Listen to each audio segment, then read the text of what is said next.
has its own kind of unique energy.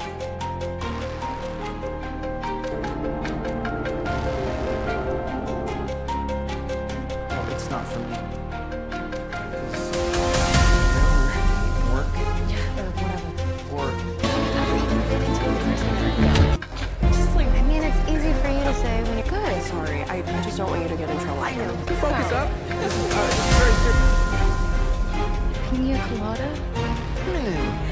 I don't like the taste of alcohol. My taxes. Trying to say that I sort of dropped back with Sarah. Field trip to the bar. All right. Do what? Fuck that. School musical? Sarah will sing in the bar with My you car's guys. headed to Greedos. We could drop her off on the way. I can take you. Have it. Great, just bought a guy's heroin. Wouldn't have. Funny thing, know what it's like to me. Well, it's not. It's just a job. Feeling love, and I want to feel love if I want to.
Money Heist looks like a story about criminals taking over government buildings and printing mountains of cash. But across its full 5-part journey, the money is rarely the most important thing in the room. The real currency is control. Who has it, who thinks they have it, and what people are willing to sacrifice when it suddenly disappears. That's why the professor's greatest weapon isn't a gun, a tunnel, or a perfectly timed escape route. It's his ability to predict human behavior. He studies fear, pride, love, anger, ambition, and guilt, then builds plans designed to turn those emotions into machinery. Yet, the deeper the story goes, the more one contradiction becomes impossible to ignore. The professor can calculate almost everything except what happens when his own people become a family. And once that family exists, the heists stop being clean mathematical puzzles. Every relationship creates another weakness. Every death changes the mission. Every victory makes the gang more famous, more emotional, and more dangerous. What begins as an attempt to manufacture money without technically stealing it grows into a rebellion against the entire system, with red jumpsuits, Salvador Dalí masks, and the song Bella Ciao transforming a criminal operation into a global symbol of resistance. The story is told largely through Tokyo, a reckless young robber whose voice guides us through the gang's triumphs, mistakes, romances, and disasters. When we first meet her, she isn't a revolutionary or a legendary fugitive. She's running for her life after a robbery goes wrong and the man she loves is killed. The police know who she is, her face is being circulated, and she has almost no realistic path forward. Tokyo's first instinct is to contact her mother. That decision reveals the central problem that will follow her through the entire series. She moves according to emotion, even when she knows emotion is exactly what her enemies can use against her. The police are waiting for that call and watching her mother's home. Had Tokyo walked through the door, her freedom would have ended before the real story began. Instead, a stranger intercepts her. He calls himself the professor. He doesn't look like a criminal mastermind. He's quiet, physically unthreatening, socially awkward, and careful with every word. Rather than intimidating Tokyo, he offers her something more powerful than fear, another life. He knows she's trapped, and he understands that a person who believes she has nothing left can be persuaded to risk everything. The professor brings Tokyo to an isolated estate in Toledo, where 7 other recruits are waiting.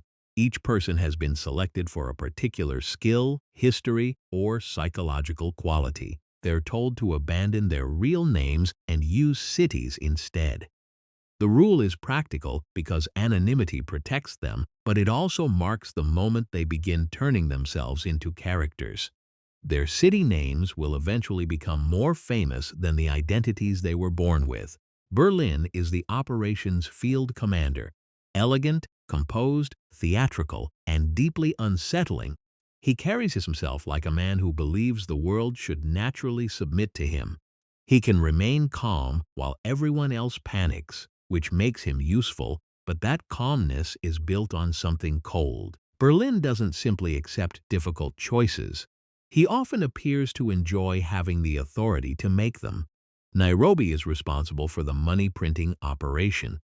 She has confidence, discipline, and the ability to energize a room when morale begins to collapse. Where Berlin commands through fear, Nairobi often leads through conviction. She believes people work better when they feel part of something, and that difference between their leadership styles will become one of the gang's most important internal conflicts. Moscow is an experienced miner who understands soil, machinery, and tunnels. His son Denver joins him, bringing physical strength, loyalty, and a laugh so distinctive that it can make him seem less serious than he really is.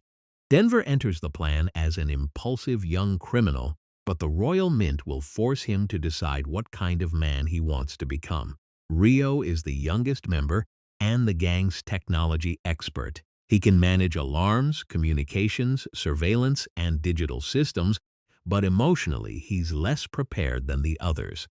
His immediate attraction to Tokyo creates exactly the kind of attachment the professor warns against. Helsinki and Oslo are experienced fighters who provide physical security.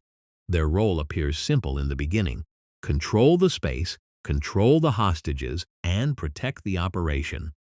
But as the pressure increases, the difference between holding a building and controlling everyone inside it becomes painfully clear. The professor lays down strict rules. Personal relationships are forbidden. Real names remain secret. Violence should be avoided whenever possible. The crew will spend months learning every detail of the operation, from police procedure to printing equipment and hostage management. Nothing is supposed to be improvised. Of course, almost all those rules will eventually be broken. The target is the Royal Mint of Spain. But the professor isn't planning an ordinary robbery. The gang won't enter the building and steal money that already belongs to someone else. They'll occupy the mint, keep the printing presses running, and manufacture billions of euros while police surround the building. That distinction is central to the professor's philosophy. In his mind, stealing existing money creates identifiable victims. Printing new money makes the crime feel abstract, almost victimless. Governments and financial institutions create currency when it suits them. So he intends to do something similar for himself and his crew. It's clever reasoning, but it's also self-serving. The professor wants the gang to believe they're operating on a different moral level from common thieves. That belief gives them purpose, and purpose makes people easier to hold together when fear begins pulling them apart. The plan requires hostages because the police must be prevented from storming the mint. The ideal hostage is Alison Parker, the daughter of the British ambassador. Her presence guarantees international attention and forces the authorities to act cautiously. The gang doesn't merely need to capture the building. They need to control the story being told outside it. On the day of the heist, the crew enters in red jumpsuits and Dalí masks.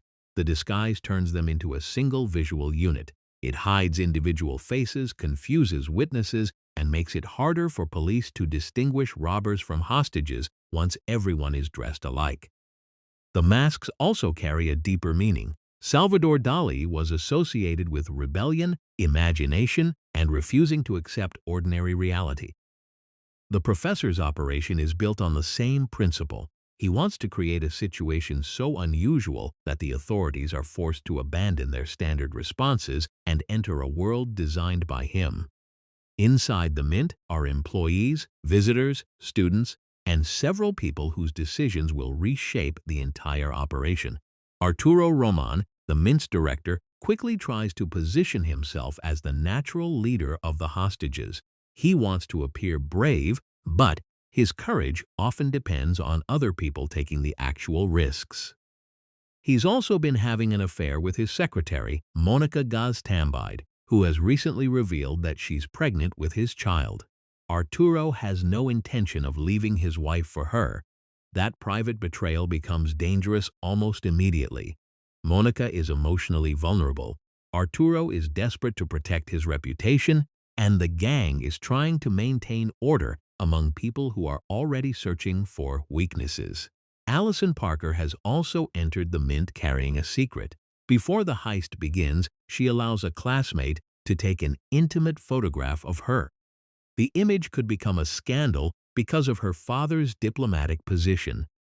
When the robbery starts, that personal fear doesn't disappear. It becomes another lever that can be pulled by whoever gains access to it. Outside the building, Inspector Raquel Murillo takes charge of negotiations. She's intelligent, experienced, and under enormous personal pressure. Her relationship with her former husband, Alberto, has become a painful legal and emotional battle, and her authority is repeatedly challenged by men who assume her private life makes her unreliable. Raquel's presence gives the professor a worthy opponent. He isn't facing a mindless institution. He's facing someone capable of noticing inconsistencies, questioning assumptions, and understanding that a hostage crisis can't be solved by brute force alone. But the professor has prepared for her too. He operates from a hidden command center while communicating with the gang and negotiating with Raquel over the phone. He knows how police establish timelines, how they gather intelligence, and how they attempt to create divisions among criminals. His plan includes deliberate delays, misleading evidence, and carefully staged behavior designed to make the police believe they understand the robbers before the real objective is revealed. The first major complication comes from a detail that seems almost insignificant. As part of the plan, the gang briefly exits the Mint and exchanges gunfire with police. They intend to create the impression that they're prepared to kill, strengthening their negotiating position. But the police fire real bullets and Rio is hit. Tokyo sees him fall and reacts emotionally. The carefully rehearsed operation is suddenly personal. The plan may have accounted for gunfire, injuries, and police pressure, but no rehearsal can duplicate what it feels like to watch someone you love collapse in front of you. Rio survives because of his protective gear, but the incident changes the atmosphere. The gang has crossed the point where the heist is an idea discussed safely in a classroom. They're now surrounded, armed officers are waiting outside, and one wrong move could turn the building into a battlefield.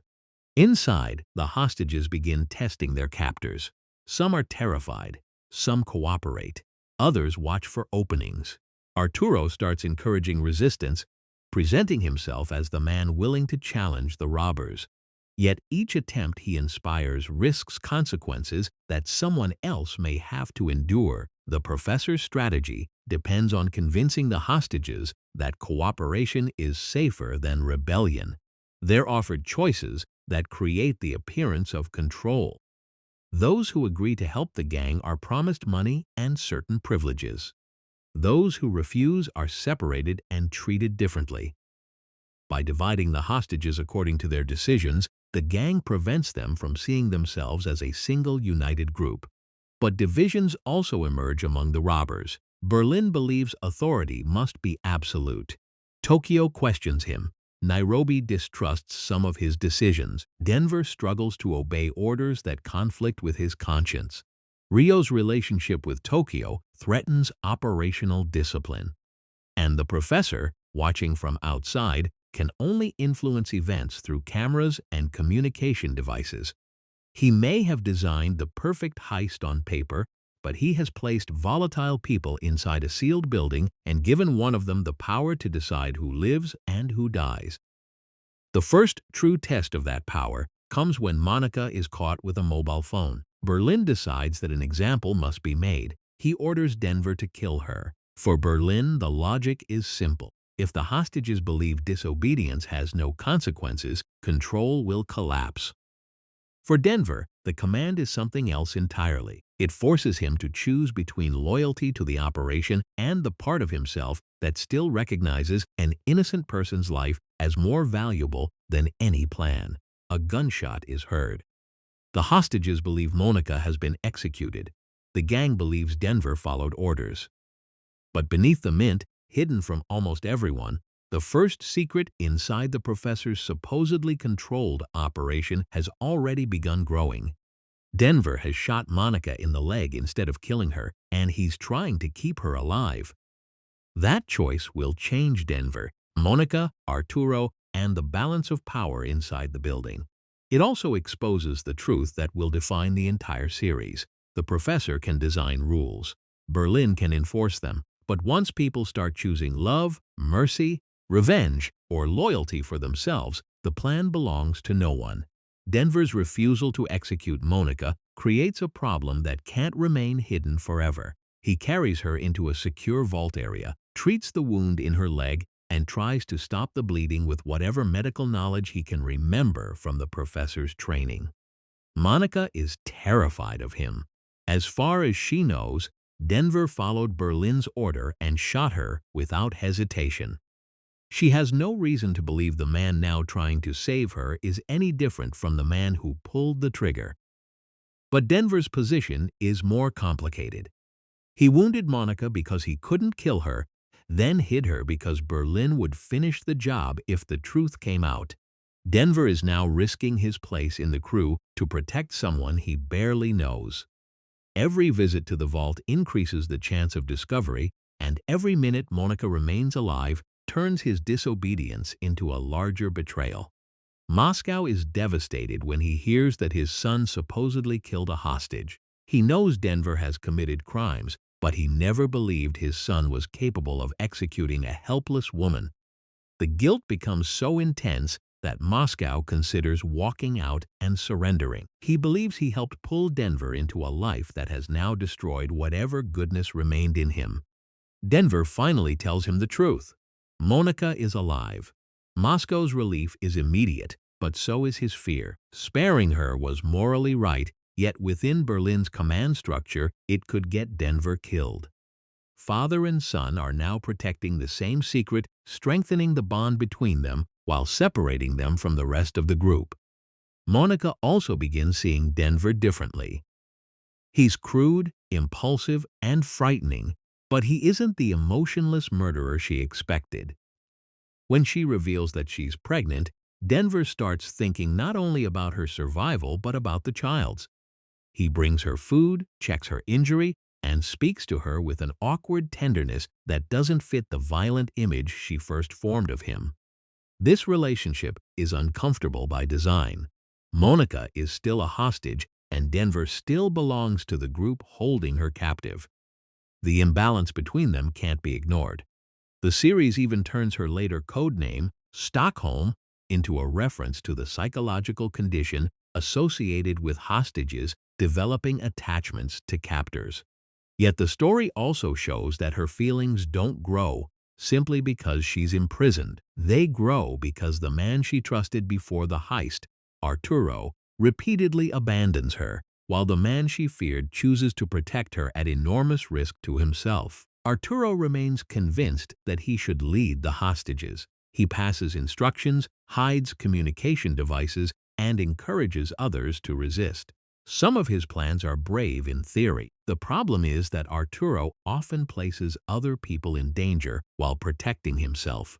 The gang responds to unrest with another carefully staged performance. Several hostages are dressed in the same masks and red jumpsuits as the robbers, then taken onto the roof. From a distance, the police can't immediately tell captor from captive. That confusion is deliberate. It proves that a direct assault could kill innocent people, giving the authorities another reason to wait.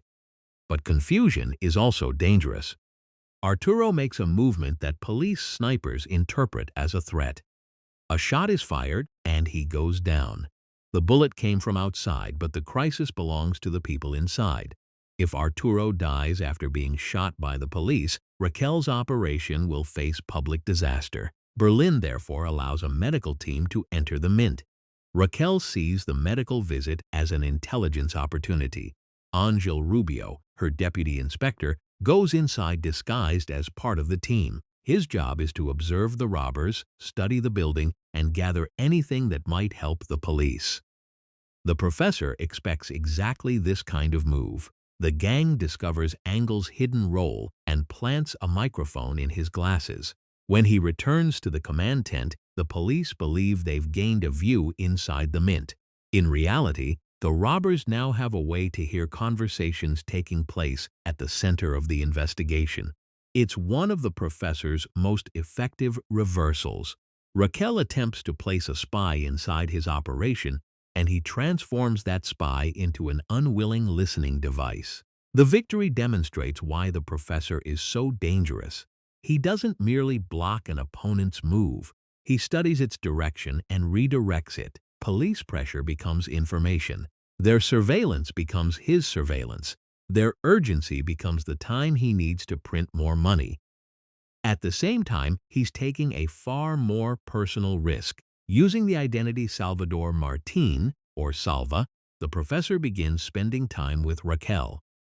Their first encounters appear accidental to her, but they give him access no communication device could provide. Around Salva, Raquel speaks more openly about her work, her frustrations, and her private life. The professor originally approaches her as part of the operation. If he understands the lead negotiator, he can predict how she'll respond. If he stays close, he may hear about investigative developments before they threaten him. But Raquel isn't simply a source of information. She's exhausted by the pressure surrounding her. At work, her judgment is constantly questioned. At home, she's dealing with the aftermath of an abusive marriage and trying to protect her daughter. Her former husband, Alberto, presents himself as respectable, while Raquel has had to fight to make others believe what happened behind closed doors. Salva appears patient and gentle. He listens without trying to dominate her. He doesn't mock her authority or treat her emotional pain as weakness. For Raquel, he becomes a rare space where she can lower her defenses. The problem is that the kindness isn't entirely false. The professor begins caring about her, and that creates a contradiction he has no procedure for solving. He's manipulating Raquel while developing genuine feelings for her. Every moment of intimacy strengthens the deception, but it also makes the eventual betrayal more painful. Angel notices their growing closeness. He has feelings for Raquel and becomes suspicious of Salva, partly because of jealousy, and partly because his instincts tell him this stranger arrived at an unusually convenient moment. Raquel interprets Angel's behavior as personal resentment, making it harder for her to see that some of his concerns are legitimate. Then a forgotten car threatens to expose the entire gang. Helsinki was supposed to destroy a vehicle connected to the operation. Instead, it remains in a scrapyard, potentially covered in fingerprints and forensic evidence. When the professor learns the police are closing in on it, he leaves his command post and rushes to reach the vehicle first. This is the side of the heist that the hostages and most of the gang never see. Outside the mint, the professor is constantly extinguishing small fires that could destroy years of preparation. One missed instruction forces him to enter public spaces, improvise disguises, threaten witnesses, and risk direct contact with police evidence. He manages to clean the car before investigators can recover what they need, but a scrapyard worker sees him. The professor disguises himself as a homeless man, yet he knows the witness could still create a facial composite. So the quiet, seemingly harmless mastermind reveals another side of himself. He threatens the witness and his family, ensuring that any description given to police will be inaccurate. It's a crucial moment because it weakens the professor's claim that this is a bloodless, principled operation. He may prefer not to hurt people, but preference isn't the same as a moral boundary. When his freedom is threatened, he can use terror as effectively as anyone inside the mint. The danger grows when Berlin discovers Monica is alive. Denver's secret can no longer be contained. Berlin sees the disobedience as more than an emotional mistake. If orders can be ignored without punishment, his authority becomes meaningless. He also believes Denver's actions may have contributed to the police identifying him. Berlin is revealed publicly as Andre Stefanolosa, a known criminal with a history of robberies. The police release damaging information about him, attempting to isolate him from the group and destroy the gang's image. Then Raquel reveals the secret Berlin kept from his own crew. He is terminally ill. Berlin has only a limited amount of time left, which explains part of his strange calm. He entered the mint knowing that even a successful escape wouldn't give him a long future. While the others dream about tropical islands, new identities, and lives of luxury, Berlin is performing on a stage he may never leave. This doesn't excuse his cruelty. It does, however, explain why he treats danger differently. Death isn't a distant possibility to Berlin. It's already approaching him, with or without the police. The revelation destabilizes the group. The professor selected Berlin as commander without telling the others that their leader was dying. Once again, information has been divided according to what the professor believes people need to know. Berlin nearly executes Denver for refusing his order, but the confrontation exposes a deeper weakness. If Berlin kills a member of the gang to preserve discipline, the crew may turn against him. If he does nothing, his command may collapse. The heist is becoming a collection of private factions. Denver and Moscow are protecting Monica. Tokyo and Rio are protecting their relationship. Nairobi is watching Berlin's leadership become increasingly unstable. Helsinki and Oslo remain loyal to the mission while the hostages continue searching for a way out. And outside, Angel is beginning to connect details that Raquel has overlooked. The professor has successfully manipulated the police investigation, but his closeness to Raquel means he's no longer observing the case from a safe distance. He's standing beside the person most capable of catching him, allowing himself to fall in love while another investigator quietly studies his face, his timing, and his story. For the first time, the greatest threat to the professor's plan isn't Tokyo's impulsiveness or Berlin's brutality. It's the possibility that someone will look at Salva and recognize the man hiding underneath. Angel's suspicion begins with details that appear too small to threaten an operation this large. Salva arrived in Raquel's life at exactly the right moment. He always seems to be nearby when the investigation changes direction. He asks questions without sounding like he's asking questions, and his calmness feels strangely disconnected from the national crisis unfolding around them. At first, Angel's concern can be dismissed as jealousy. He has loved Raquel for years, and watching her trust another man is painful. But suspicion becomes evidence when fingerprints associated with Salva connect him to the police vehicle the professor entered while manipulating the scrapyard witness. Angel now understands something Raquel can't accept. The gentleman she has been seeing may be the same person speaking to her from behind a distorted voice. He tries to warn her, but their personal conflict works against him. Angel has recently admitted his feelings and kissed her without permission. Raquel is angry, and she believes his claims about Salva are another expression of resentment. From her perspective, Angel is attacking the first relationship that has made her feel safe in a long time. This is one of the professor's most effective protections, though he never planned it. The truth reaches Raquel through a messenger she no longer trusts. Inside the Mint, control is also breaking down.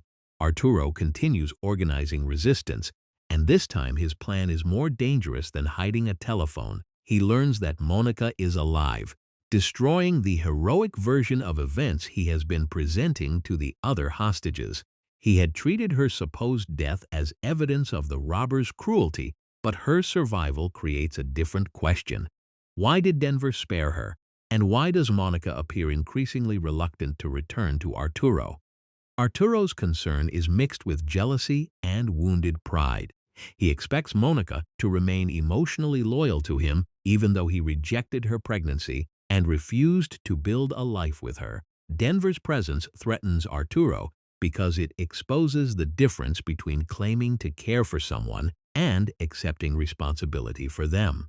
Meanwhile, the gang's internal discipline is deteriorating. Rio's age and emotional vulnerability make him a target for pressure. The police know that if they can identify the weakest member, they may be able to split the group from within. Tokyo responds to threats against Rio with aggression, while Berlin treats emotional attachment as a disease spreading through the operation.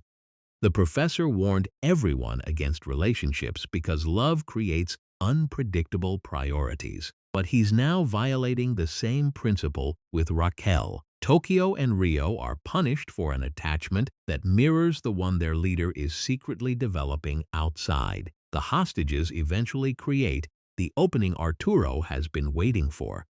Working together, they interfere with the building's electricity and launch an escape attempt through a loading area. The sudden darkness produces confusion among captors who have depended on surveillance, locked doors, and carefully assigned positions. For the first time, a significant group of hostages moves as one. The gang rushes to restore control, but not everyone can be stopped.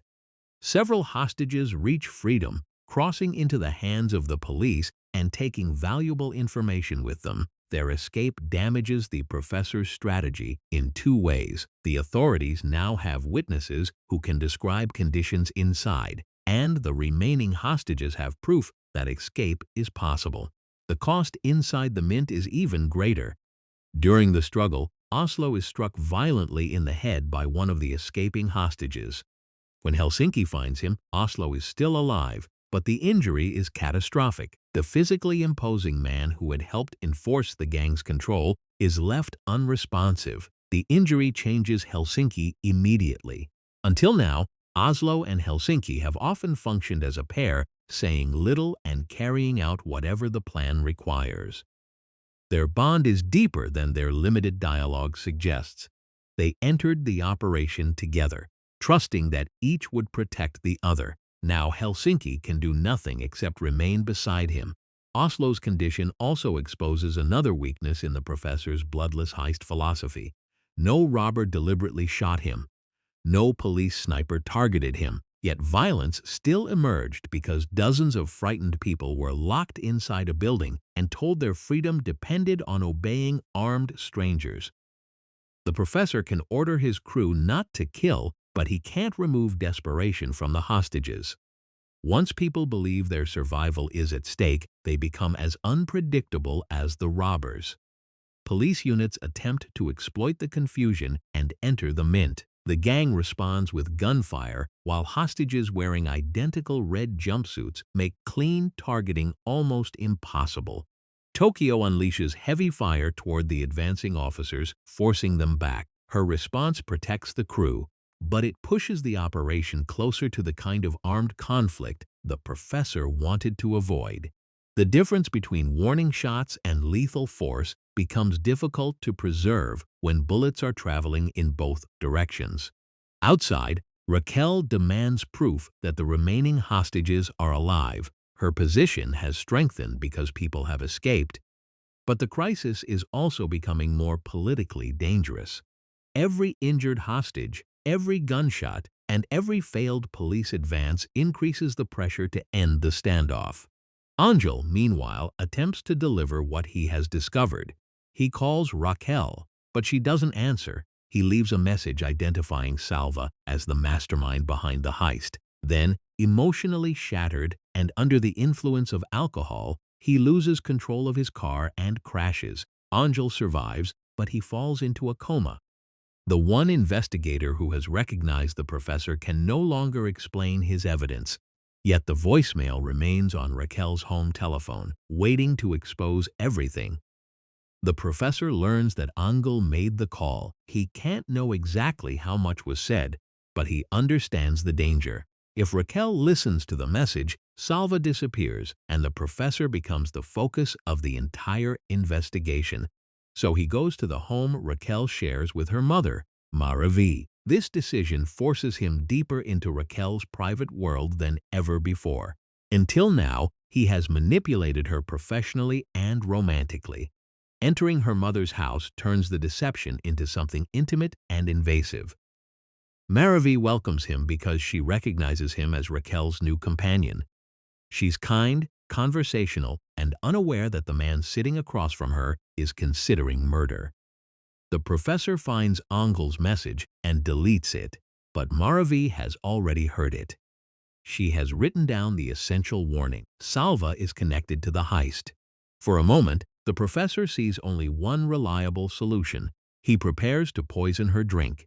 This is the darkest test of the moral identity he has created for himself. He has repeatedly claimed that the operation must avoid killing. He has criticized uncontrolled violence and designed the plan to reduce casualties. But when exposure becomes immediate, he's prepared to kill an elderly woman who trusted him enough to invite him inside. Then he realizes Maravi has severe memory problems. She writes things down because she can't depend on herself to remember them. The note naming Salva may mean nothing once it is removed. The professor takes the paper and abandons the poisoning. It looks like mercy, and part of it probably is. But it's also calculation. He doesn't need to kill her anymore, so he chooses not to cross the line. The scene leaves an uncomfortable question behind. Would he have stopped if Maravi's memory had been reliable? His escape from exposure doesn't end the danger. Raquel remains close to him, Angel may eventually wake up, and forensic teams continue gathering evidence. Each success now requires the professor to take another personal risk. Within the Mint, the failed containment of the hostages has created a leadership crisis.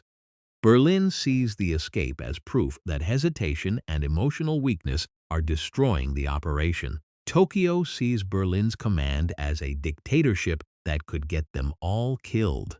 Nairobi is increasingly willing to challenge him, while Moscow wants the crew to remember that they're supposed to leave as human beings, not simply as survivors. The money presses continue running, producing stacks of fresh euros while the people around them fall apart. That contrast is the real image of the first heist. Mechanically, the plan still works. The tunnel grows longer. The money keeps printing. The police remain outside. Emotionally, almost everything is failing. Oslo lies between life and death. Angel is unconscious after discovering the truth. Raquel is falling in love with the man deceiving her. Monica is moving away from Arturo and toward Denver.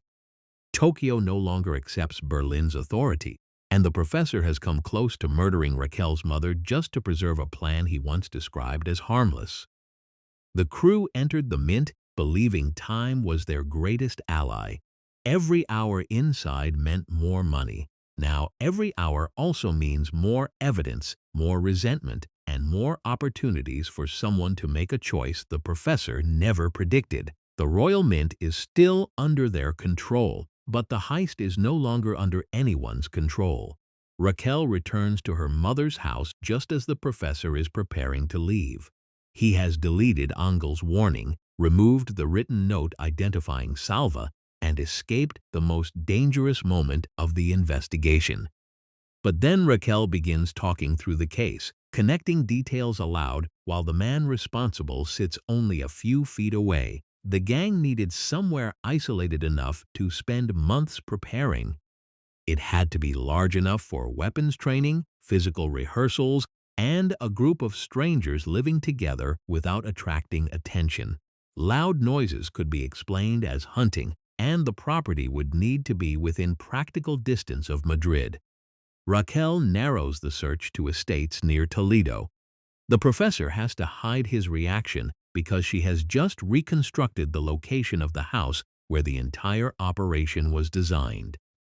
When the police find the estate, Raquel asks Salva to drive her there. She isn't feeling well and still trusts him completely. So the professor ends up sitting inside her car while police vehicles descend on the place containing months of memories, plans, and physical traces of his crew. From Raquel's perspective, this could be the investigation's decisive breakthrough.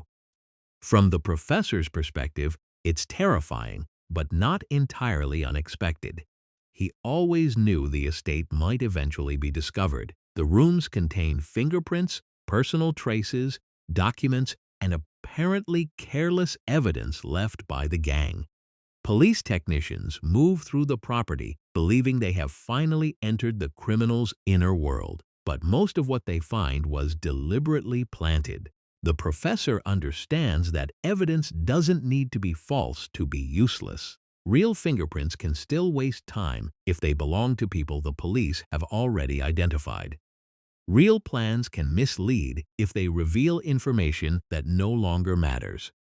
By filling the estate with a controlled version of the truth, he gives investigators the satisfaction of discovery while directing them into a maze.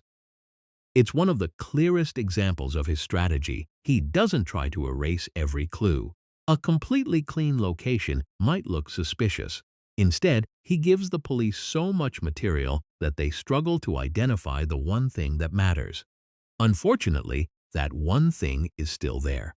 Alberto, Raquel's former husband and an experienced forensic investigator, examines the fireplace and discovers a tiny fragment of a burned photograph. The professor had tried to destroy the image before the robbery, but part of it survived.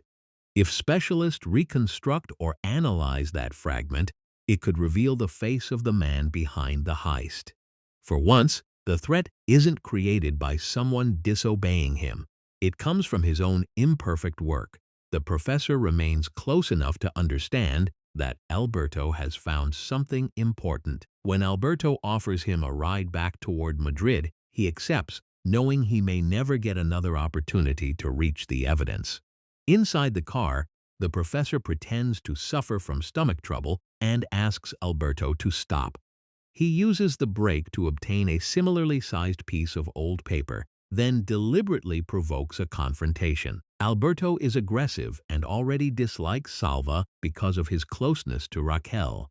The professor uses that hostility against him, pushing until the encounter becomes physical. He overpowers Alberto, renders him unconscious, and replaces the photograph fragment with the meaningless scrap. The evidence is saved from the police, but the professor's problem isn't over. When Alberto regains consciousness, he arrests Salva for assaulting an officer. The professor is taken into custody under his false identity while the mint remains without contact. His operation now depends on people who don't know whether he has abandoned them, been killed, or been captured.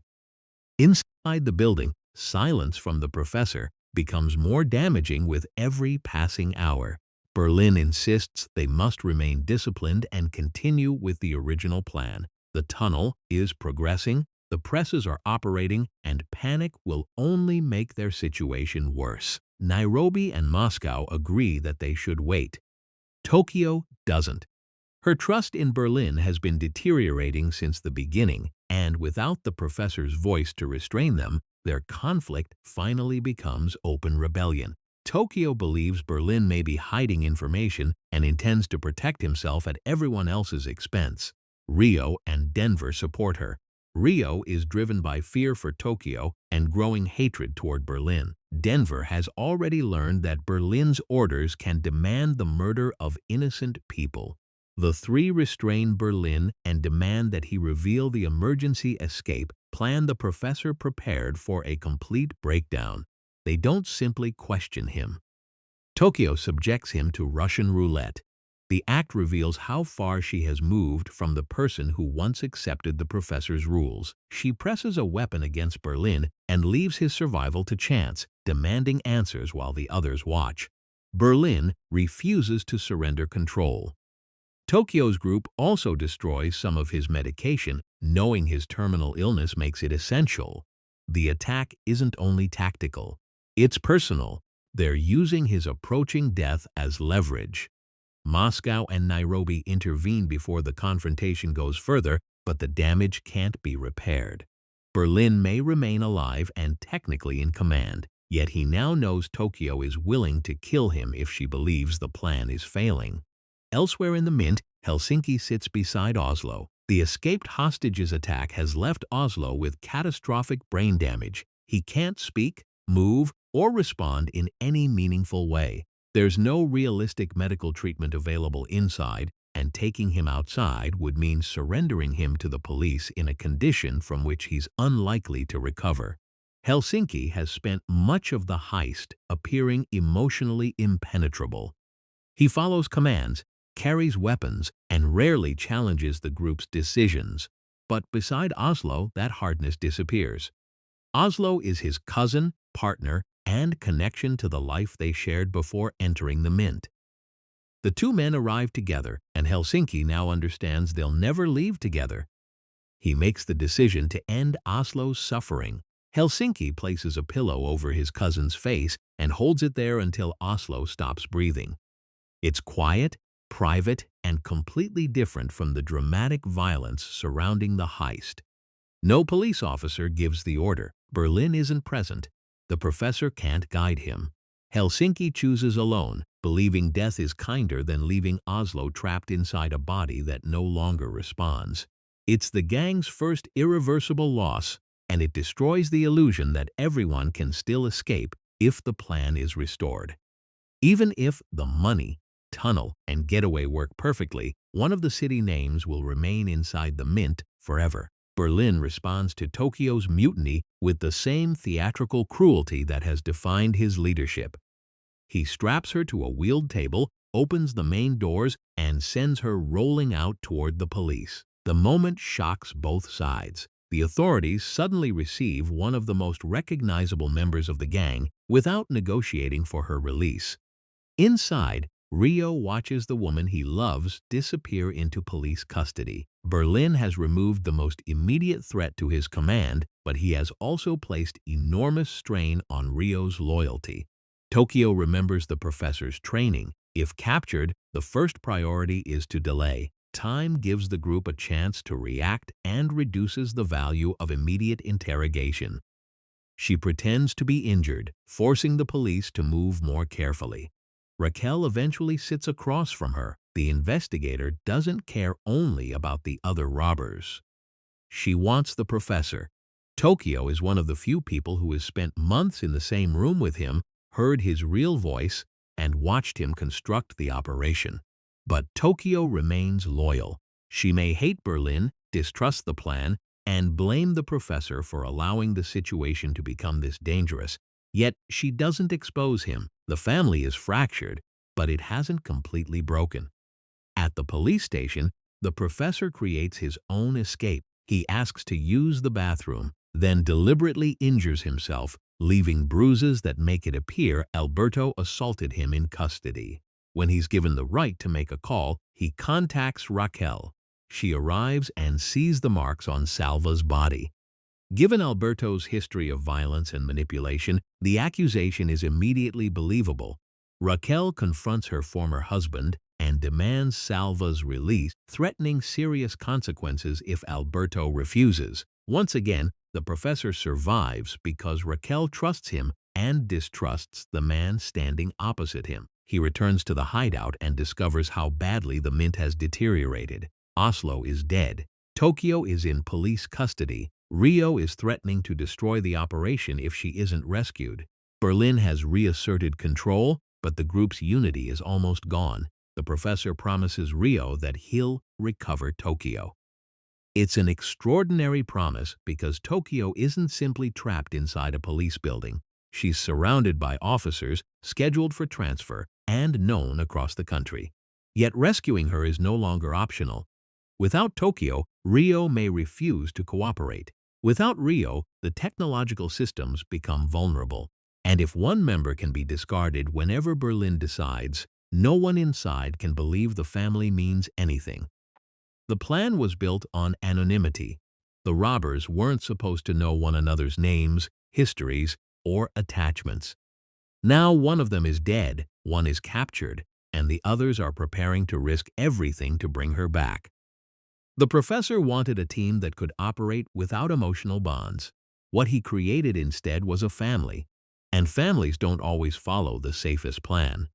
The professor promised Rio that Tokyo would return, but first he has to survive a trap designed specifically for him. Raquel announces that Angel has awakened from his coma. If the announcement is true, the professor's identity is about to be exposed. Angel had already connected Salva to the heist before his car crash. The moment he can speak, he can tell Raquel that the man she trusts is the criminal she has been hunting. But the timing feels suspicious. The professor knows Raquel is capable of spreading false information to provoke a reaction. If the mastermind appears near Angel's hospital room, the police can follow him back to his hideout or arrest him directly. He needs to confirm Angel's condition without looking like a man who has any reason to care. So he creates chaos. A fake casting announcement attracts a crowd of people dressed as clowns to the hospital. The professor joins them, becoming one identical figure among many bright wigs, painted faces, and oversized costumes. Police officers searching for a suspicious individual are confronted by an entire building full of distractions. Hidden within the crowd, the professor gets close enough to confirm that Angel remains unconscious. The announcement was a trap. Raquel is testing whether the heist's leader will reveal himself. The professor escapes without being identified, or so he believes. Later, while meeting Raquel as Salva, a single orange fiber from the clown wig remains on his clothing. Raquel sees it. At first, the strand means almost nothing. Then the hospital, the clown crowd, Salva's unexplained movements and Angel's warning begin aligning in her mind. She has spent the entire crisis searching for an invisible mastermind while sharing meals, conversations, and private moments with him. The professor didn't merely observe her investigation from a distance. He entered her life. Raquel doesn't expose her realization immediately. She allows Salva to believe the disguise is intact, then draws him away from public protection. When the moment comes, she points a gun at him and forces him to return to the Toledo estate. The roles have finally reversed. For most of the heist, the professor controlled every conversation between them. He selected what Raquel heard, what she believed, and how close she came to the truth. Now he's restrained inside the place where the robbery was designed, while Raquel asks questions without the professional distance of a police negotiator. This isn't only an interrogation. It's a confrontation between Raquel and the man who made her doubt her instincts, exploited her loneliness, entered her mother's home, and allowed her to develop feelings for someone who didn't exist. She demands his real name. He is Sergio Marquina. The revelation strips away one of the professor's strongest defenses. Salva was warm, harmless, and separate from the violence surrounding the mint. Sergio is the man who recruited the robbers, manipulated the police, and transformed Raquel's vulnerabilities into tactical advantages. Raquel uses a polygraph to question him. She wants to know whether every moment between them was planned and whether his affection was simply another instrument. Sergio admits that approaching her began as part of the operation. He also insists that he fell in love with her. The polygraph suggests he believes what he's saying, but that doesn't repair the damage. Genuine love doesn't erase deliberate manipulation. It may even make the betrayal worse, because Sergio continued lying after the relationship stopped being purely strategic. Raquel is trapped between two versions of reality. As an inspector, she should arrest him. As the woman who knows him privately, she sees a socially isolated man who built his life around a plan inherited from his father. Sergio explains that the Royal Mint operation is connected to that father who died during a robbery. The heist is not simply a path to wealth. It is the completion of a dream developed through years of illness, isolation, and preparation. Again, the explanation doesn't make the crime harmless. Hostages have been terrorized, Oslo is dead, and armed conflict continues inside the mint. But it shows Raquel that Sergio isn't motivated only by greed. He sees the operation as an act of defiance against a financial system that creates money for powerful institutions while condemning ordinary criminals for attempting the same thing. Raquel understands the emotional logic, but she also understands the danger of accepting it. Sergio's intelligence allows him to turn almost any choice into a moral argument. Printing money becomes resistance, manipulation becomes strategy, threats become necessary protection. Even love can become evidence that he deserves to escape. While Raquel struggles with Sergio, life inside the mint becomes increasingly unstable. Arturo's repeated attempts to lead rebellions have exhausted Berlin's patience. The gang needs the hostages working because the tunnel and money require constant labor. Arturo, however, continues treating every moment of reduced supervision as another opportunity to challenge them. Berlin decides that a public punishment is necessary. Arturo is humiliated in front of the others, destroying the heroic identity he has tried to construct. Yet his greatest punishment isn't physical.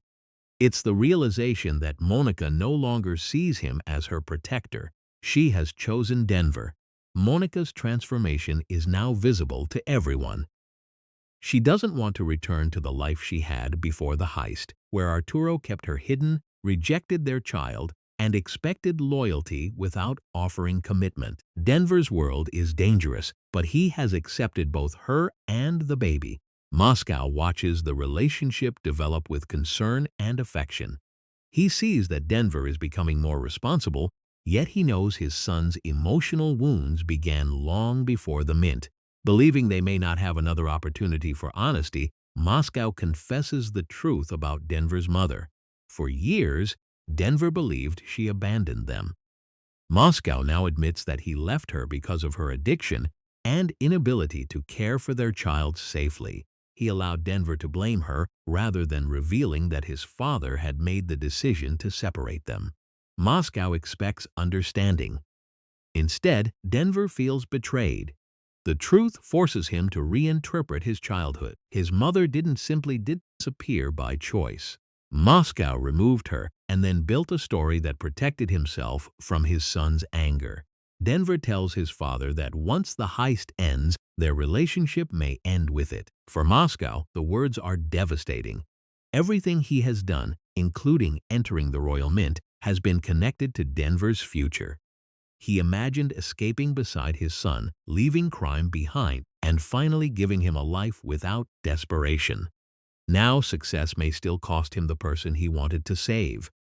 Outside, Tokyo is being transferred under heavy police protection. The authorities see her as the first major crack in the gang. Once she is placed in prison, distance and pressure may eventually turn her against the professor. Even if she refuses to cooperate, her absence weakens everyone inside. But the professor has prepared for capture. A group of Serbian mercenaries intercepts the police transport.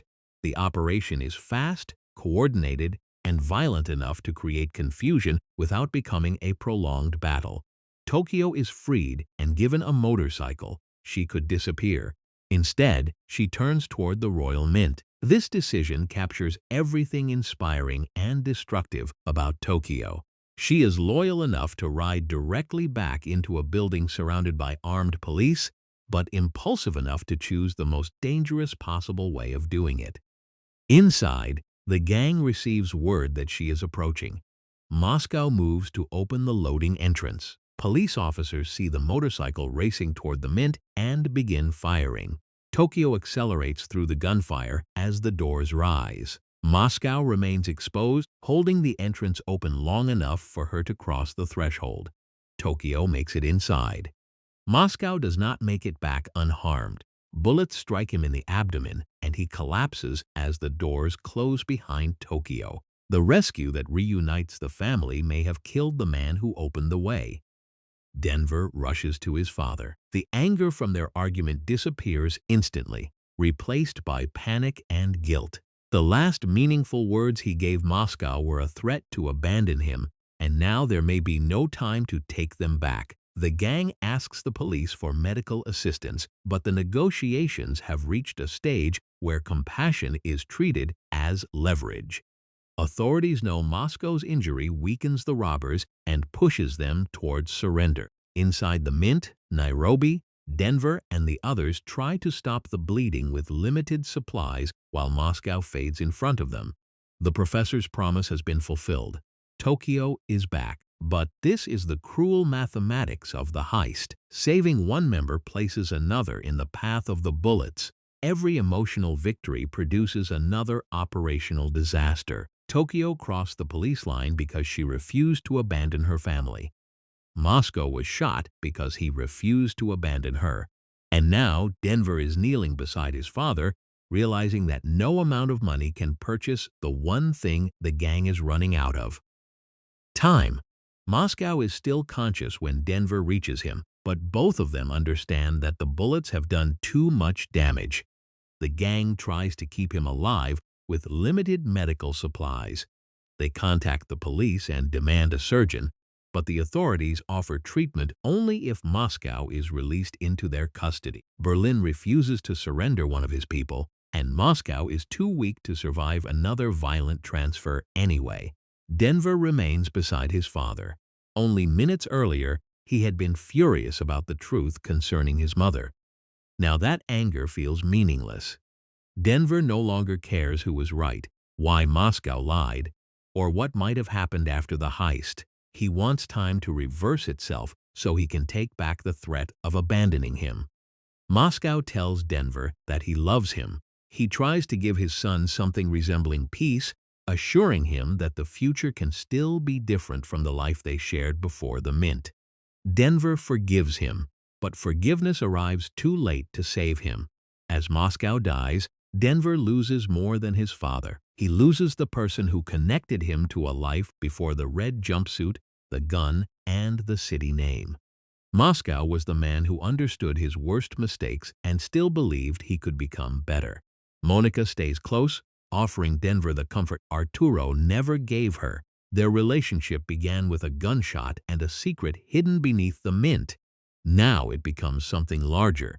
Monica is no longer simply a hostage Denver protected. She has chosen his side, knowing that the choice will permanently separate her from her old identity.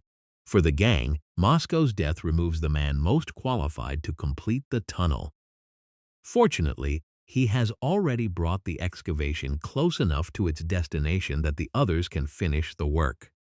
The escape route leads beneath the mint to the professor's hangar. That hidden space contains transportation, equipment, disguises, and the infrastructure needed to move nearly €1 billion without immediately revealing where the gang has gone. The money count reaches approximately €984 million. It's less than the professor's original ambition, but more than enough to transform every surviving member's life. The presses have done their job. The problem is getting the money and the people out before the police enter. Outside the mint, Raquel's conflict with Sergio reaches its breaking point. At the Toledo estate and later inside the hangar, she has every opportunity to treat him as the enemy. He is the architect of the crisis she was assigned to end. He lied about his name, used their relationship to obtain information, and placed her career and family at risk. Sergio doesn't deny those facts. Instead, he explains the belief beneath the robbery. Powerful financial institutions create vast quantities of money and distribute it in ways that protect the system itself. The public accepts that process because it comes from officials wearing suits. When ordinary people create money for themselves, they're treated as enemies of society. Sergio believes the difference is not morality, it is authority. He argues that the gang hasn't emptied anyone's savings account. They have manufactured new notes while exposing how money, fear, and public perception are controlled. Raquel can see the hypocrisy he's describing, but she also knows his argument hides the suffering inside the mint. Hostages have been terrorized. Oslo and Moscow are dead. Police officers and robbers have been wounded. Sergio may not have entered with the intention to kill, yet intention hasn't protected everyone caught in his plan. She is therefore forced to decide whether love has changed her judgment or revealed something her professional life prevented her from seeing. When Raquel returns to the authorities, her loyalty is immediately questioned. Her colleagues know she was involved with Salva, and evidence now proves that Salva is the professor. To them, Raquel is either dangerously incompetent or actively cooperating with the gang. She is removed from command and interrogated. Colonel Prieto wants the location of Sergio's hangar. Raquel refuses to give it to him, even though withholding the address could make her an accomplice. The pressure becomes personal. She is threatened with prison and with losing access to her daughter. The institution she served now uses the most vulnerable part of her life to force compliance. Eventually, Raquel gives them the address, but the delay matters. Inside the mint, the gang prepares to evacuate. The hostages are released or left where approaching police can reach them safely. Bags of freshly printed money are pushed through the tunnel. Each surviving robber must abandon the building and disappear into the hidden route before the tactical units reach the basement. Monica refuses to remain behind.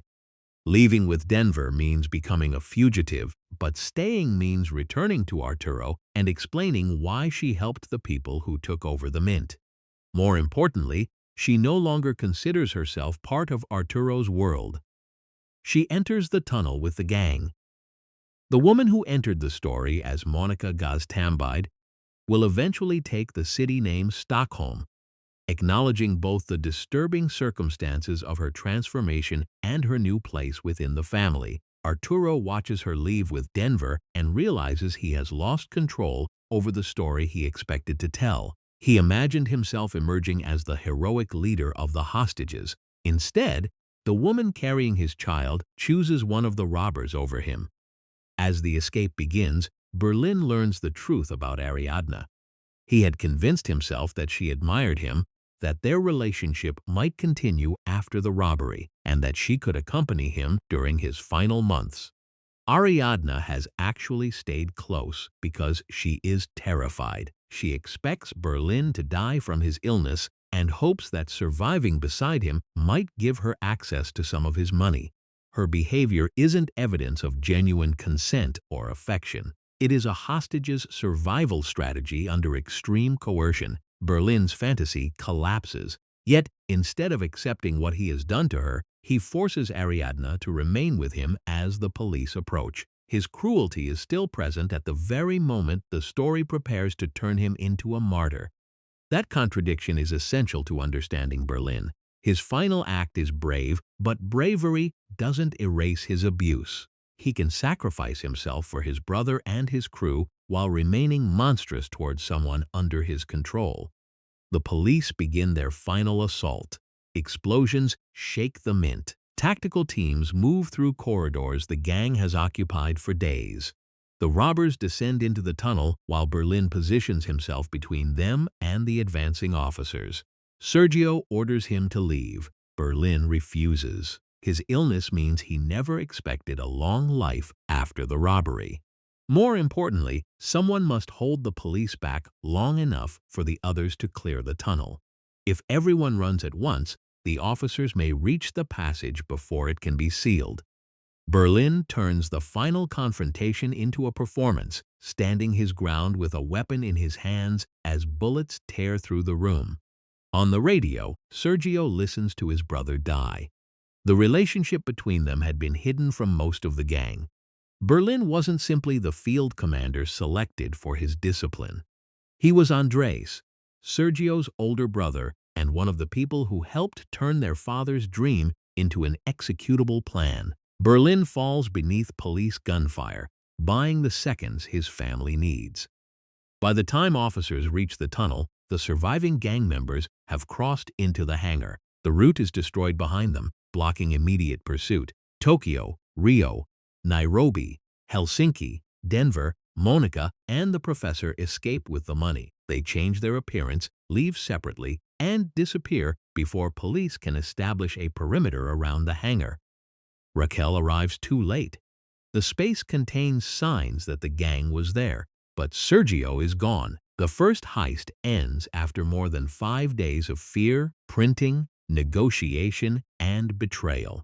The professor has achieved something that should have been impossible. He created nearly €1 billion inside the Royal Mint and moved it out beneath the police. But the victory has names missing from it: Oslo, Moscow, Berlin. The survivors scatter across the world with false identities and enough money to live beyond the reach of ordinary institutions. Nairobi and Helsinki build new lives. Denver and Monica raise their son. Cincinnati, Tokyo, and Rio remain together. Sergio disappears into a quiet existence far from Spain. Raquel leaves the police. A year after the robbery, she studies the postcards Sergio once gave her and recognizes a hidden set of coordinates. They lead her to Palawan in the Philippines. There, among tourists and crowded streets, she finds him. Their reunion completes what once seemed like the natural ending of the story. The professor has escaped. Raquel has chosen him over the institution that turned against her. The surviving robbers are free, wealthy, and scattered beyond the reach of the Spanish authorities. But freedom creates its own problems. Years pass, and Tokyo and Rio live together on a remote tropical island. At first, the isolation feels like paradise. They have money, privacy, and no reason to risk another robbery. Tokyo eventually becomes restless. Rio wants them to remain together, so he gives her an unregistered satellite telephone they can use while she travels. The device is a mistake. International intelligence services detect Rio's communication. He is captured and taken to a secret detention site where he is interrogated and tortured without the protections of a public legal process. Tokyo escapes and follows the emergency instructions the professor established after the mint. She contacts him and reports that Rio has disappeared. The family is summoned again. This time, they are not gathering to steal money. They are gathering to start a war. Rio's capture destroys the peace the survivors created after the royal mint. For 2 years, the gang had lived as evidence that the professor's impossible promise could come true. They were free, wealthy, and scattered across countries where no one knew their real identities. Then a single satellite call gave the authorities a path back to them. Rio is transported to a secret detention site and held without any public record of his arrest. His captors know that ordinary legal procedures would give him rights, lawyers, and international visibility. By keeping him hidden, they can interrogate him through methods that would never survive public scrutiny. Tokyo reaches the professor through an emergency contact network. Sergio and Raquel, now living together and calling her Lisbon, understand that Rio's disappearance threatens every survivor. Under torture, he may reveal identities, locations, or procedures that expose the entire family. The professor therefore activates a plan he never intended to use. It was originally designed by Berlin and his closest friend, Palermo. Before the Royal Mint robbery, Berlin had dreamed of entering the Bank of Spain and removing the gold stored beneath it. The operation was far more complicated than printing money. The gold vault is protected by a mechanism that floods the chamber if anyone forces the door. Even reaching it requires penetrating a building defended as a symbol of the Spanish state. Sergio had rejected the idea as too dangerous. Now danger is exactly what he needs. The objective isn't merely to steal the gold. The Bank of Spain will become leverage. By striking a target tied directly to national power, the gang can force the government to acknowledge that Rio is in its custody and negotiate for his release. The first robbery was built around escape. The second is built around confrontation. Sergio summons the surviving family. Tokyo, Nairobi, Helsinki, Denver, and Stockholm return. Rio is missing, and the absence is visible in every reunion. The gathering feels familiar, but the people arriving are no longer desperate strangers searching for one final opportunity. They're internationally wanted fugitives choosing to abandon safe lives for one of their own. New specialists join them. Bogota is an expert in metallurgy and underwater work. His knowledge will be essential once the flooded gold vault is opened. Marseille handles transportation, communications, and the movement of information outside the bank. He becomes the professor's most reliable field operator, moving through the countryside while Sergio and Lisbon remain hidden. The most important addition is Palermo, whose real name is Martín Barrote. Palermo helped Berlin design the Bank of Spain plan and loved him with an intensity that was never fully returned. Berlin understood Palermo's feelings, but their relationship remained trapped between deep intimacy and emotional cruelty. After Berlin's death, the plan is all Palermo has left of him. Sergio places Palermo in command inside the bank because no one understands the operation better. Yet the choice repeats the mistake made at the Royal Mint. Once again, the field leader is brilliant, proud, volatile, and personally attached to the plan in a way that makes compromise difficult. The gang also acquires a symbol larger than itself. During the Royal Mint robbery, members of the public began treating the Dalí masks and red jumpsuits as images of resistance. The robbers were no longer seen only as criminals. To many people, they represented rebellion against institutions that could create money, protect political power, and punish citizens under different rules. The professor intends to use that public sympathy as a weapon. Airships appear over Madrid and release millions of euros into the streets. Crowds gather beneath them, reaching for money as traffic stops and police resources are pulled toward the chaos. Messages from the professor announce that a member of the gang has been illegally detained and tortured. The spectacle does more than distract the authorities. It frames the new operation before the first robber enters the bank. The government is placed on the defensive, while the gang presents itself as a resistance movement rescuing a political prisoner. Sergio understands that controlling the narrative may be as important as controlling the building. The gang enters the Bank of Spain disguised as a military unit responding to a national security emergency. The authorities inside believe the uniformed convoy has arrived to protect the building and secure its most valuable contents. By the time the deception is understood, the robbers are already in position. The red jumpsuits return, hostages are gathered, communications are restricted, and Palermo takes command. But the Bank of Spain is not the Royal Mint. The gang isn't there to keep printing presses running while a tunnel is dug toward freedom. They must reach a vault designed to destroy its contents rather than surrender them. The governor of the bank refuses to cooperate. His chief of security, Cesar Gandía, is even more dangerous. Gandía has military experience, detailed knowledge of the building, and none of the passivity the professor expects from an ordinary hostage. Palermo immediately recognizes him as a threat and orders that he be restrained carefully. But Denver doesn't follow the instruction correctly. Gandía is handcuffed in front rather than behind his back, leaving him with far more freedom of movement than Palermo intended. At first, the mistake seems minor. The gang has dozens of hostages, armed guards, and control of the building. Later, that single error will cost them more than anyone can imagine. Bogota and his team move toward the underground vault. When the security door is breached, the chamber begins filling with water exactly as Berlin predicted. Instead of fighting the mechanism, the plan depends on it. Divers enter the flooded space with specialized equipment. They begin extracting the gold bars and moving them into a connected chamber where the metal can be processed. The gang isn't planning to carry thousands of heavy bars through the streets. They intend to melt the National Reserve. Industrial furnaces are assembled, and Bogota oversees the transformation of the gold into small pellets. The process turns an immovable national treasure into material that can be transported through a method the authorities don't yet understand. While the machinery operates below, the professor conducts the political side of the heist from a mobile command position in the forest. He and Lisbon communicate with Palermo, observe police movements, and release information designed to embarrass the government. Marseille maintains their external network, acting as the link between hidden command posts and the world beyond the security perimeter. Their main opponent is no longer Raquel Murillo.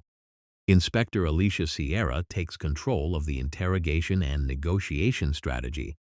Alicia is heavily pregnant, outwardly casual, and almost completely unconcerned with the boundaries that restrained earlier police operations. She uses food, humor, threats, psychological pressure, and public manipulation with the same relaxed confidence. Where Raquel once questioned the institution around her, Alicia serves it by doing whatever the crisis requires. She also knows exactly what was done to Rio.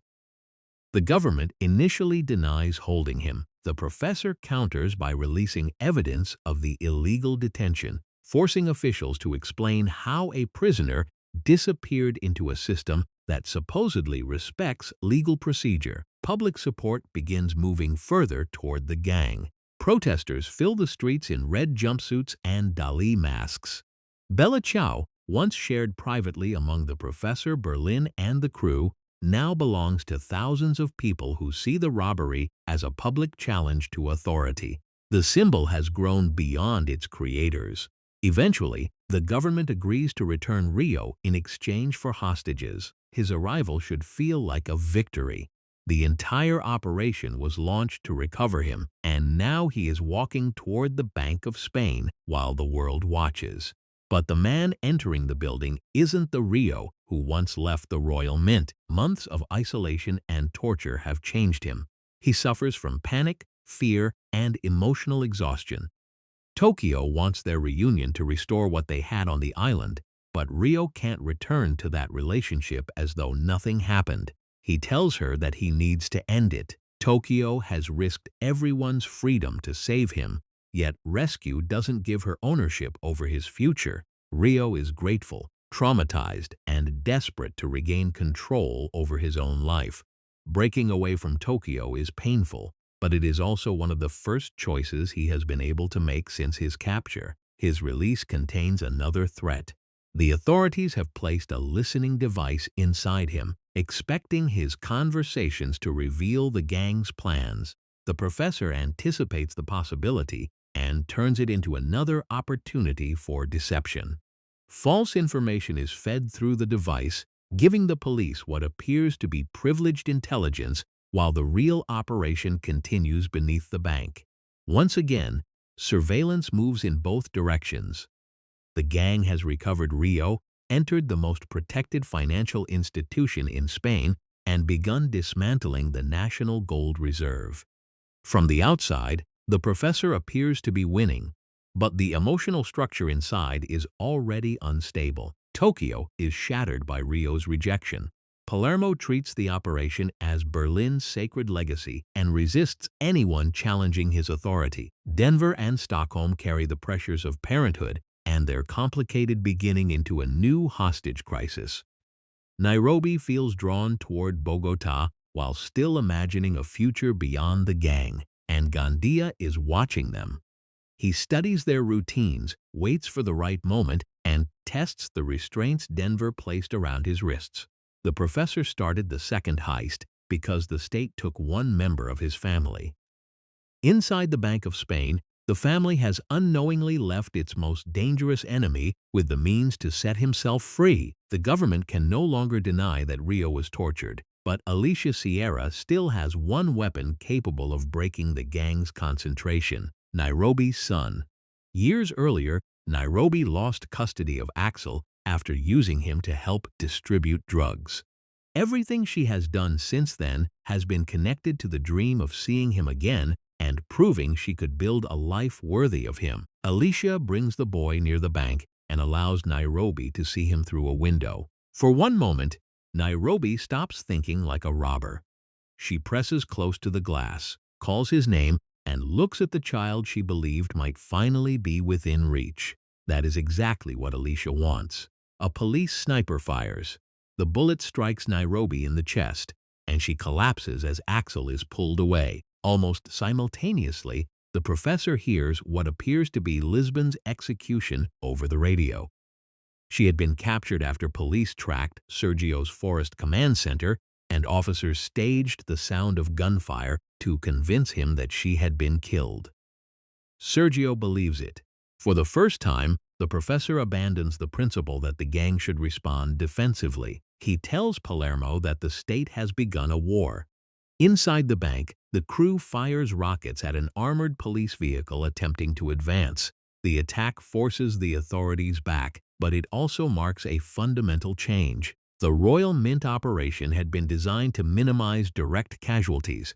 The Bank of Spain has become a battlefield. Nairobi is still alive, though barely. The gang initially considers transferring her to the police for surgery, but Nairobi refuses to leave. She knows that surrendering herself would give the government leverage over everyone else, and she wants to remain with her family. Tokyo contacts a surgeon and performs the operation remotely under medical guidance. Bogota, Helsinki, and the others assist while Palermo argues that risking the plan for one person could destroy them all. The procedure succeeds. The bullet is removed, Nairobi survives, and for a brief moment the family believes it has defeated Alicia's trap. But the leadership inside the bank is collapsing. Tokyo blames Palermo for allowing the situation to deteriorate.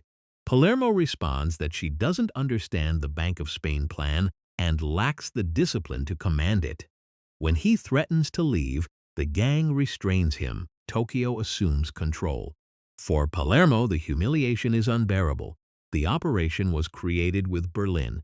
It is the last monument to the man he loved, and he believes no one else has the right to direct it. So he decides to create chaos. Gandía has been watching and waiting since the robbery began. Palermo quietly explains how the security chief can dislocate his thumb and slip out of the handcuffs. Palermo knows Gandía is dangerous. That is the point. He believes an internal crisis will prove that Tokyo cannot lead and force the others to return command to him, but he badly underestimates the man he is releasing. Gandía escapes, reaches a hidden panic room, and accesses weapons, communications, and surveillance systems unknown to the gang. He knows the building better than they do. He can move through maintenance corridors, listen to their conversations, and attack from places they believed were secure. The hostage has become the hunter. Gandía attempts to kill Nairobi while she is recovering, but the others protect her. He later captures her and uses her as a human shield, fastening her to a door while he fires at the gang. Nairobi is weak, in pain, and unable to defend herself. Even then, she refuses to beg. She reminds Gandía that the others will never stop hunting him. For a moment, it appears he may keep her alive as protection. Then he shoots her in the head. Nairobi dies instantly. Her death devastates the gang because Nairobi represented the future they kept promising themselves. She dreamed of reuniting with Axel, creating a larger family, and living somewhere beyond police sirens and prison walls. She was often the person who reminded the others that leadership didn't have to depend on fear. During the first heist, she briefly overthrew Berlin and declared that the matriarchy had begun. In the second, she survived a sniper's bullet and emergency surgery, only to be murdered while still recovering. The gang carries her coffin out under a temporary truce. Crowds outside raise their fists as Nairobi's body passes. Her death is no longer a private loss. It becomes another symbol of the state's failure to control the violence it helped unleash. Inside, Palermo is forced to confront what his betrayal caused. He didn't pull the trigger, but Gandía escaped because Palermo told him how. His desire to regain command placed every member of the family at risk and gave Nairobi's murderer access to his weapons. The others could kill Palermo. Instead, Helsinki tells him he must live with what he has done.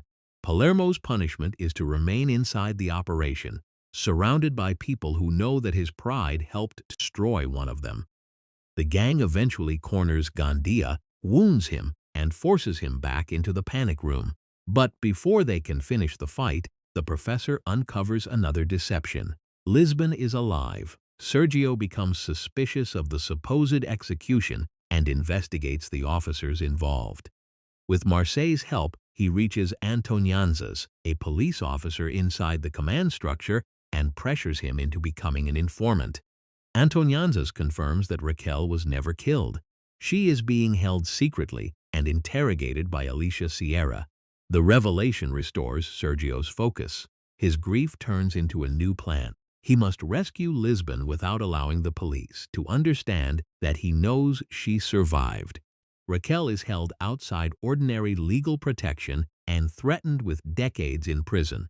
Alicia tells her that Sergio may already have replaced her and that loyalty to the gang will cost her relationship with her mother and daughter. Raquel nearly breaks. Then she remembers the professor's rule, delay. She asks for a formal agreement and demands that every condition be written and reviewed. The request appears to be surrender, but it buys Sergio time. Meanwhile, the professor releases evidence proving that Rio was tortured and that Lisbon was illegally detained. Public pressure moves toward the authorities, and officials begin distancing themselves from Alicia. Alicia is ordered to accept blame for actions that were approved above her. Instead, she holds a press conference and names the officials who authorized the illegal operation. The government abandons her. She becomes a fugitive, hunted by the same institution she protected through intimidation and torture. Sergio activates a rescue operation called Paris. A team led by Benjamin, an experienced miner and the father of a new gang member named Manila, digs through the wall of a courthouse parking area. When Lisbon is brought to testify, her police transport is intercepted underground. The rescue is executed before officers understand that the parking structure has been breached. At the same time, Marseille steals a military helicopter. Gandía is forced to communicate with the police and pretend that he has escaped with hostages, creating a believable reason for the aircraft to approach the Bank of Spain. The helicopter crosses the police perimeter, but it isn't carrying a tactical team. Lisbon descends onto the roof, the doors open, and she enters the bank as the gang cheers. For the first time in the entire series, the professor is outside while Raquel joins the robbers within. The inspector who once tried to end the Royal Mint heist has become one of the leaders of the Bank of Spain operation. The rescue looks like a victory. Nairobi has been avenged. Gandía is contained. Lisbon is free. The government has been publicly exposed, and the gold continues to melt below. Then Sergio returns to his hideout. Alicia Sierra is waiting for him. She presses a gun against his head and tells him to checkmate. The professor has rescued Lisbon from the police, but the most ruthless investigator in the operation has just captured him alone. Alicia Sierra has spent the entire Bank of Spain crisis attacking the professor's greatest strength, his belief that enough preparation can create control. Now she has him chained inside his own hideout. She also restrains Marseille and Benjamin, cutting Sergio off from the two men who could help him regain command. His cameras still show the bank. His communications equipment is within reach, but for the first time since the series began, he can see the disaster unfolding without being able to influence it. Alicia wants to use him to restore her position. The government has blamed her for Rio's torture, Nairobi's shooting, and Lisbon's illegal detention, even though senior officials approved those actions. If she delivers the professor, she believes Colonel Tamayo may be forced to clear her name. Sergio warns that Tamayo will never protect her. The state needs Alicia to remain guilty because admitting the full truth would expose everyone above her. Even if she hands over the world's most wanted robber, she may still be imprisoned as the only visible author of crimes committed by an entire command structure. Alicia refuses to trust him, but Sergio knows her anger isn't directed only at the gang anymore. She has discovered what Raquel learned before her. Institutions value loyalty only while that loyalty remains useful. Inside the Bank of Spain, Tamayo abandons negotiation and orders the army to enter. The operation is led by Sagasta, a commander whose unit is trained for direct combat rather than hostage management. Gandía accompanies them, returning to the building where he murdered Nairobi. For the gang, his return is personal. For the soldiers, it is tactical. They don't intend to wait for hunger, exhaustion, or negotiation to weaken the robbers. They intend to penetrate the building, divide the resistance, and eliminate whoever stands in their way. Before the assault fully begins, Arturo creates one final crisis. He has spent both heists imagining himself as the central hero. After surviving the Royal Mint, he turned his experience into public fame, exaggerating his bravery and presenting himself as the man who resisted the gang from within. Then he voluntarily entered the Bank of Spain during the new robbery, placing himself among the hostages again. Arturo claims he wants to help people, but he also seems addicted to the attention the first crisis gave him. He needs another opportunity to prove that the heroic version of himself is real. He leads a group of hostages into the bank's weapons storage area. Once armed, they launch their own attack against the gang. The confrontation becomes chaotic. Arturo has access to firearms, explosives, and even a flamethrower, but he lacks the discipline to use them without endangering everyone around him. What he sees as resistance begins to resemble obsession. Stockholm confronts him. Their history makes the encounter more painful than a normal gunfight. Arturo is Cincinnati's biological father, the man who once promised Monica affection while refusing to leave his wife or accept their child. Denver is the man who chose her when Arturo would not. Arturo still treats Stockholm as though she belongs to the life she abandoned. When he raises his weapon, she shoots him. The bullet strikes his chest. Stockholm immediately attempts to save him, performing first aid and demanding that he be taken outside for medical treatment. Arturo survives and is transferred to a hospital, but the shooting leaves her psychologically shattered. She has spent years building a new identity beside Denver, yet firing at Arturo forces her to confront everything that identity contains. She was once a hostage. She fell in love with one of her captors. She abandoned her former world. Now she has shot the father of her child inside another occupied building. Her guilt begins producing hallucinations. She sees Arturo even when he isn't present and becomes afraid that she has destroyed something Cincinnati may one day blame her for. At the hideout, Alicia's body forces a sudden change in the balance of power. Her labor begins. There is no hospital, medical team, or safe route outside.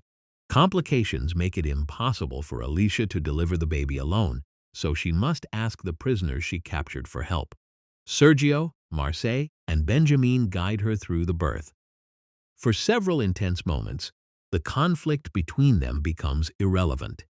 Alicia is no longer an inspector holding the professor at gunpoint. She is a woman struggling to bring her daughter into the world, surrounded by men she intended to surrender to the police. The baby initially appears unresponsive. Sergio works to revive her until she finally breathes. Alicia names her Victoria. The birth doesn't instantly transform Alicia into a member of the gang. She still distrusts Sergio, and he knows she remains dangerous. But Victoria changes the practical reality around them. Alicia is exhausted, responsible for a newborn, and pursued by officials who have already chosen her as their scapegoat. She releases Sergio and the others from their restraints. Their temporary alliance is not based on forgiveness. It is based on survival. Sergio reconnects with the bank just as the army begins its assault. Explosions tear through the building's defenses, and Sagasta's soldiers advance through the museum area. Helsinki is caught beneath falling debris. A massive object traps his leg, leaving him exposed while the structure around him continues collapsing. Palermo refuses to abandon him. Bogota and the others work desperately to free him as the military closes in. Helsinki survives the crushing injury, but his leg is badly damaged. Once again, the man who ended Oslo's suffering and mourned Nairobi is forced to remain helpless while the family fights around him. The soldiers push deeper into the bank. Tokyo, Denver, and Manila are separated from the others and driven into the kitchen area. The fighting becomes close, brutal, and unlike anything the gang faced during the Royal Mint robbery. They no longer have the advantage of controlling every corridor. Sagasta's unit has explosives, battlefield training, and the willingness to accept casualties. Every room becomes a defensive position. Every doorway becomes a possible ambush. Manila's presence adds another emotional complication. Before joining the second heist, she was Juan, Denver's childhood friend. She transitioned and later entered the Bank of Spain disguised among the hostages, serving as the gang's hidden protection against another internal rebellion. During the battle, Manila admits that she has long been in love with Denver. Denver cares deeply about her, but his relationship with Stockholm is already under pressure from fear, parenthood, and the violence surrounding them. Manila's confession arrives at the worst possible moment when all three may die before any of them understands what the feelings mean. Stockholm, meanwhile, injects herself with morphine while trying to control her trauma. The drug leaves her disoriented and unable to help when the others need her most. Tokyo is hit during the army's advance. The wounds leave her unable to use her limbs properly, and the soldiers block the route back to the gang. Denver and Manila prepare to escape through an elevator shaft, but Tokyo can't safely follow them. Below, Rio begins drilling through the ceiling in a desperate attempt to reach her. Tokyo hears him. For a moment, the war disappears, and the story returns to the two youngest members of the original crew. Their relationship violated the professor's rules, endangered both heists, and eventually led to Rio's capture. Yet it was also genuine. They loved each other before they understood how little a perfect island could protect them from their own restlessness. Rio breaks through enough of the floor for them to see one another, but there isn't enough time to create an exit. Tokyo understands that the soldiers will reach her before Rio can open the hole.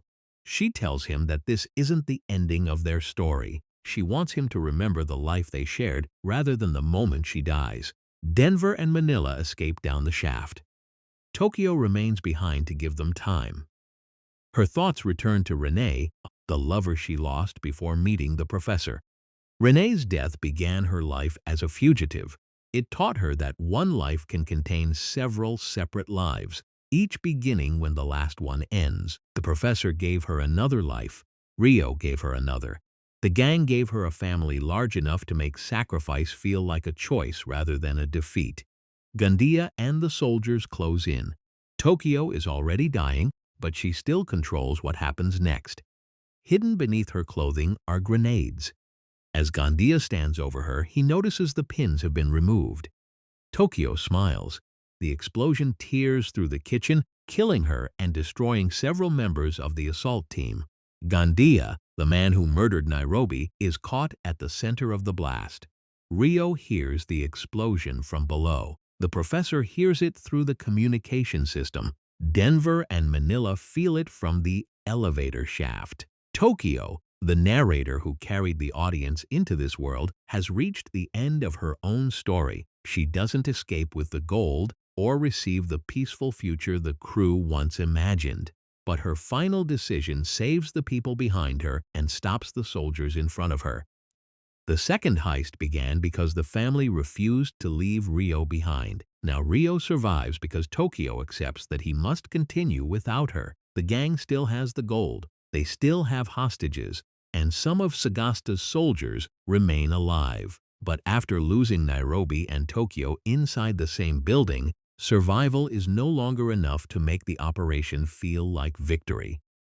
The professor must find an ending that justifies everything the family has paid, and somewhere beyond the bank, another thief is preparing to steal the only thing that can save them. Tokyo's explosion stops the soldiers' immediate advance, but it doesn't end the assault. Sagasta survives with several members of his unit and agrees to a temporary ceasefire. Publicly, he appears trapped and willing to negotiate. Secretly, one of his soldiers, Arteche, remains hidden inside the bank. She moves through ventilation spaces and maintenance routes, sabotaging the gang's defenses while Sagasta pretends to cooperate. The surviving robbers believe the military unit has been contained, but the authorities are slowly rebuilding their access from within.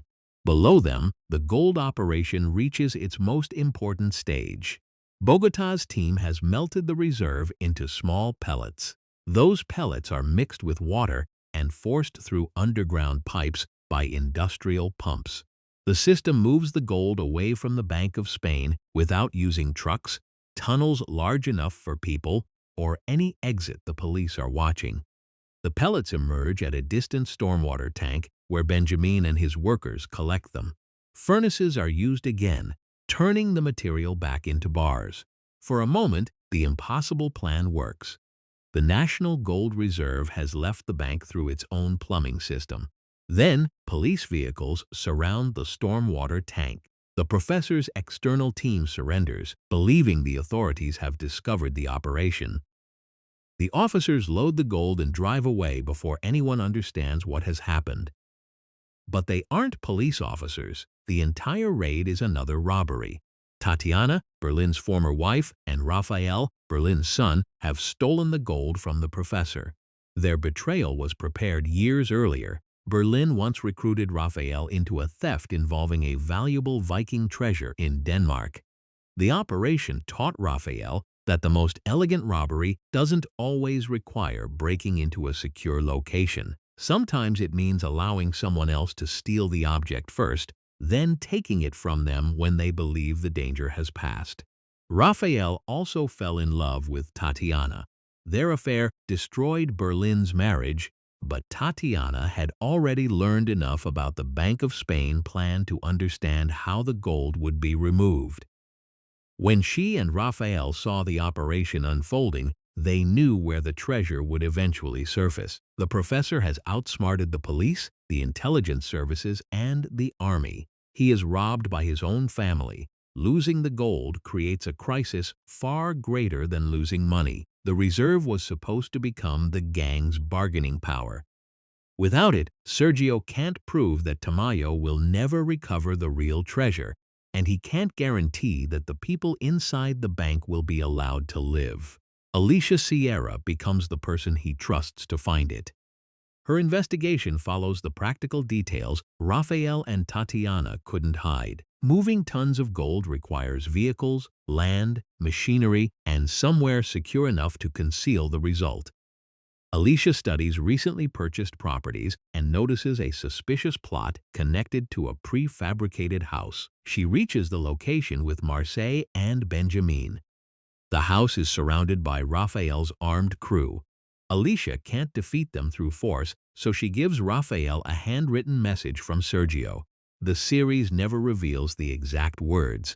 Whatever Sergio wrote, it reminds Raphael that the heist is part of their family inheritance and offers him a reason to negotiate rather than destroy his uncle. Raphael agrees to share the treasure.